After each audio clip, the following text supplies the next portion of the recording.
காசா மீது தரைவழியே படையெடுத்து சென்று கமாஸை பூண்டோடு அளிக்க இஸ்ரேல் திட்டமிட்டு வருவதாக சர்வதேச ஊடகங்கள் தெரிவிக்கின்றன. இந்த மோதலின் போது காசாவில் 23 லட்சம் மக்களையும் ஒட்டுமொத்தமாக எகிப்தின் சினாய் பாலைவனத்திற்கு மாற்ற இஸ்ரேல் விரும்புவதாக தகவல்கள் பரவி வருகின்றன. முன்னதாக எகிப்திய அதிபர் அப்துல் ஃபத்தா அல் சிசி ஒரு மாநாட்டில் உரையாற்றுகையில், காசாவில் இப்போது நடப்பது பொதுமக்களை தஞ்சம் புகுந்து எகிப்திற்கு இடம்பெயரச் செய்யும் முயற்சியாகும். இதை ஏற்கக்கூடாது என்று கூறினார்.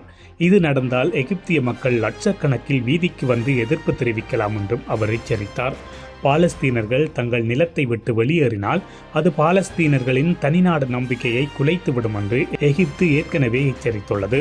ஆனால் அரபு நாடுகளில் பொதுமக்களின் கோபத்தை தூண்டக்கூடிய அத்தகைய ஒப்பந்தத்துக்கு உடந்தையாக இருந்தால் அது எகிப்திய அரசாங்கத்திற்கு மிகவும் ஆபத்தானது. எந்த ஒரு மக்களின் வருகையும் எகிப்தின் தற்போதைய பொருளாதார நெருக்கடியை மேலும் ஆழமாக்கும் மற்றும் அதன் அமைதியற்ற சினாய் பிராந்தியத்தில் பாதுகாப்பு அச்சத்தை உருவாக்கும். காசா இஸ்ரேலின் கட்டுப்பாட்டில் இருப்பதனால் பாலஸ்தீனர்கள் கமாஸுக்கு எதிரான தாக்குதலின் போது போராளிகளை சமாளிக்கும் வரை இஸ்ரேலின் நேகேவ் பாலைவனத்திற்கு மாற்றலாம் என்று சிசி பரிந்துரைத்தார்.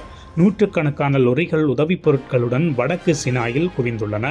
இது எகிப்தின் ராஃபா வழியாக காசாவுக்கு அனுப்ப அனுமதிக்கும் ஒப்பந்தத்திற்காக காத்திருக்கின்றது. இது பாலஸ்தீன மக்கள் வெளியேறுவதற்கான ஒரே ஒரு பாதையாகும். இது இஸ்ரேலால் கட்டுப்படுத்தப்படவில்லை. ஆனால் அதை திறக்க அனுமதிக்க இஸ்ரேலின் ஒப்புதல் தேவைப்படும். சமீபத்திய நாட்களில் இஸ்ரேலிய வான்வழி தாக்குதலுக்கு இது 4 முறை இலக்காகியுள்ளது. முகமது மற்றும் அவரது மனைவி 3 குழந்தைகளுடன் தெற்கு காசாவில் உள்ள மகசி முகாமை வெள்ளிக்கிழமை சென்றடைந்தனர். எனினும் அவர்கள் பாதுகாப்பாக உணரவில்லை.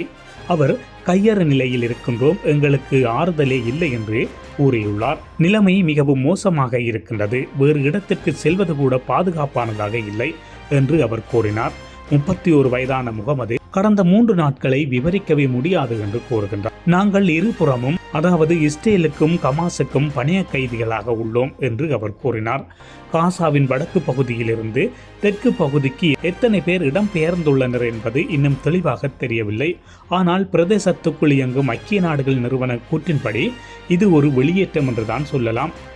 காசா மக்கள் வெளியேற பாதுகாப்பான வழித்தடம் 3 மணி நேரங்களுக்கு திறந்திருக்கும் என்று இஸ்ரேல் தெரிவித்துள்ளது.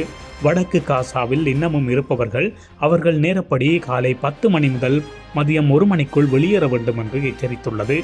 ஃபெய்ட் ஹனூன் பகுதியிலிருந்து ஹான் யூனிஸ் பகுதிக்கு செல்லும் நேரடி வழியாக மட்டுமே மக்கள் செல்ல வேண்டும் என்றும் இஸ்ரேல் கூறியுள்ளது.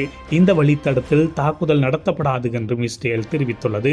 காசா மக்கள் வடக்கு பகுதியில் இருந்து வெளியேற வேண்டும் என கூறும் இஸ்ரேல் கடந்த 2 நாட்களில் மக்களுக்கான காலக்கெடுவை மாற்றிக்கொண்டே வந்துள்ளது. வெள்ளிக்கிழமை எச்சரிக்கை விடுத்த போது 24 மணி நேரத்தில் வெளியேற வேண்டும் என கூறியது. அப்போது 2 வழித்தடங்களில் செல்லலாம் என்று கூறியது. எனினும் வெளியேறிக் கொண்டிருந்த மக்கள் சென்ற வாகனங்கள் மீதும் தாக்குதல் நடைபெற்றது. காசாவில் தரைவழி தாக்குதலை தொடங்க தயாராகி வருவதாக இஸ்ரேல் தெரிவித்துள்ளது. இஸ்ரேல் இராணுவம் வெளியிட்டுள்ள செய்திக்குறிப்பில், லட்சக்கணக்கான ரிசர்வ் படை வீரர்கள் உதவியுடன் மிகப்பெரிய தரைவழி தாக்குதலுக்கு தயாராகி வருகின்றோம்.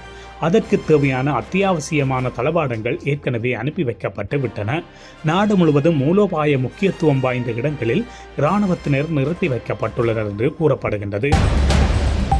இதுபோன்ற செய்திகளை உடனுக்குடன் தெரிந்து கொள்ள மீரா தமிழ் சேனலை சப்ஸ்கிரைப் செய்து இணைந்தீர்கள்.